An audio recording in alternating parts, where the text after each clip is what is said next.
Hi everyone, White One here, the internet's busiest music nerd, and it's time for a review of the new Sunn record, Life Metal. Formed in Seattle in the late 90s, Sunn has always featured guitarists Greg Anderson and Stephen O'Malley, striking roaring, down-tuned riffs that ring out into oblivion like Zeus's thunderbolts flying down from the heavens.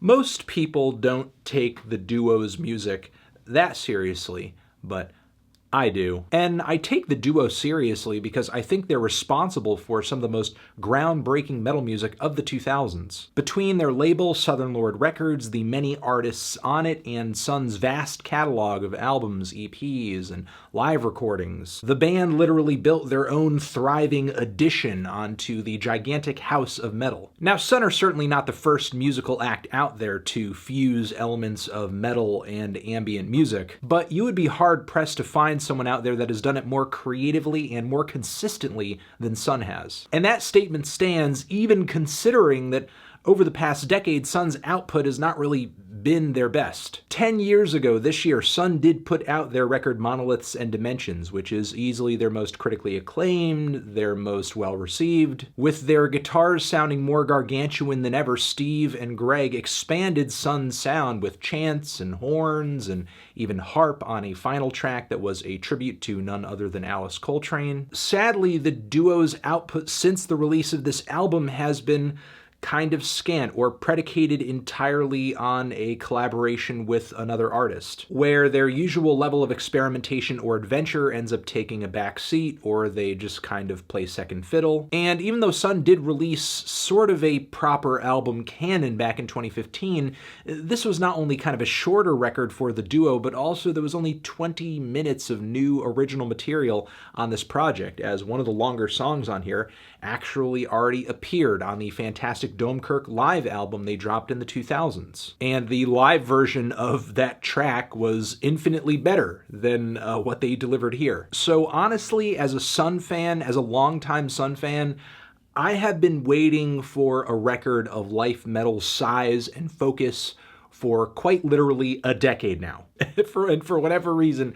it doesn't feel like it's been that long, but it really has. Though, like many other recent projects the duo have released, Life Metal is also kind of based on a collaboration of sorts, as the duo sees Steve Albini coming into the fold on this album, legendary producer Steve Albini. And Steve and Sunn on this record do arguably draw up what is the duo's best-sounding album to date. Best sounding. And that is not a lie. The guitars on this thing, they sound so crisp and vivid and resonant, it feels like I'm pretty much just like putting my ear right up against the band's amps and speaker cabinets and just letting it blast my brain out. I mean that in the best way possible. As much as I love Altar and Black One and Monoliths and Dimensions, by comparison, the guitar tones on those records are just a little bit darker, a little bit muddier, not quite as tangible as they are here on Life Metal. And this is coming from a musical project whose guitar tones have sounded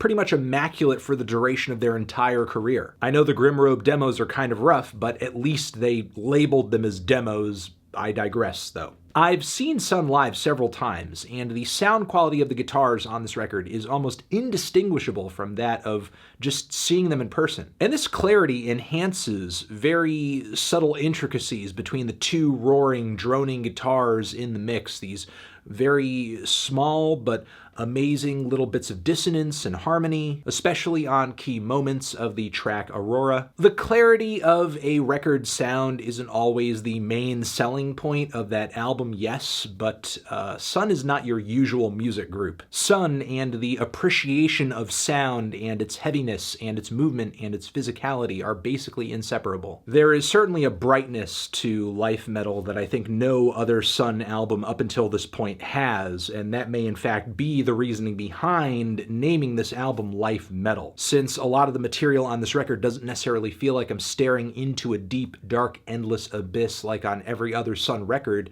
up until this point.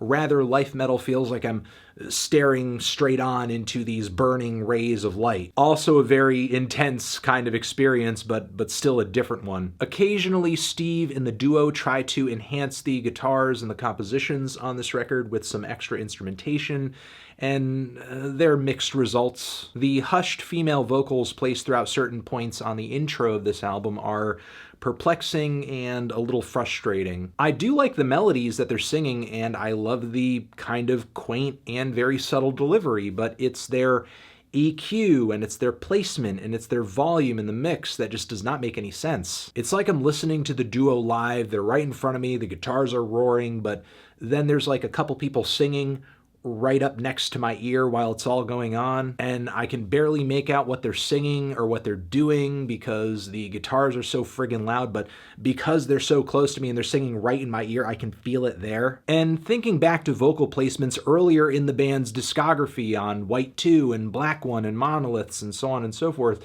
this is easily one of the worst in the entire Sunn catalog. Thankfully, I guess they don't take up that much of the song's overall composition, and I do love the occasional very bright shot of wailing guitar leads on this track. It certainly does enhance the bright vibe of the song. The droning strings that come into focus after the guitars melt away on the closing track here are a somewhat nice touch, even if I do think the sound of them and the drone they create isn't nearly as stimulating as many of the guitar phases throughout this album. And the keys and organ layers on the track Troubled Air actually creates one of the most beautifully sinister moments in the entire Sunn discography. It just feels so supremely gothic in how it's simultaneously dark but also harmonious. But honestly, outside of these moments, life metal is a very, very, very meat and potatoes drone metal album, if there even is such a thing. I guess what I'm saying here is if you're familiar with the earlier days of Sunn's discography, how simple a lot of the guitar drones on those records were,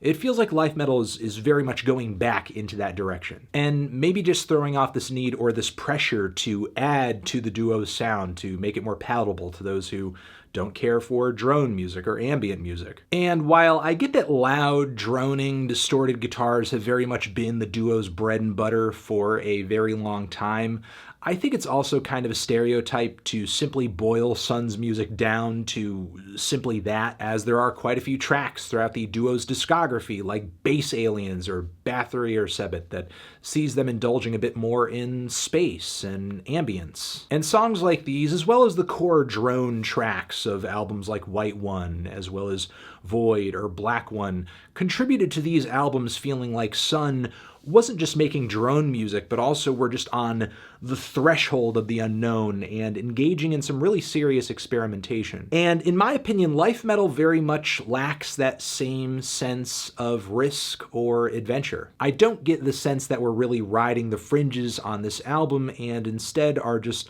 resting on our laurels a bit and delivering a very well-established sound. And I get that's mostly by design. Sunn are obviously giving us a record that has a narrow focus like that of their early works. And surely that's due to the recording of this album being so phenomenal. The duo obviously feels comfortable delivering a straightforward drone album on this one because it just sounds so friggin' good. And personally, I don't know if that's enough for me to be head over heels for this record, honestly. As good as this album sounds, there is kind of a sense of been there, done that, okay. As much as I do think the sound of this album is great, it's not necessarily a reason not to keep exploring what the unknown has to offer. The lack of risks overall on life metal does leave this album, in my opinion, feeling a bit average for Sunn. And I emphasize for Sunn there, because for the duo to drop an album that is as lengthy and as focused as life metal, it's an occasion,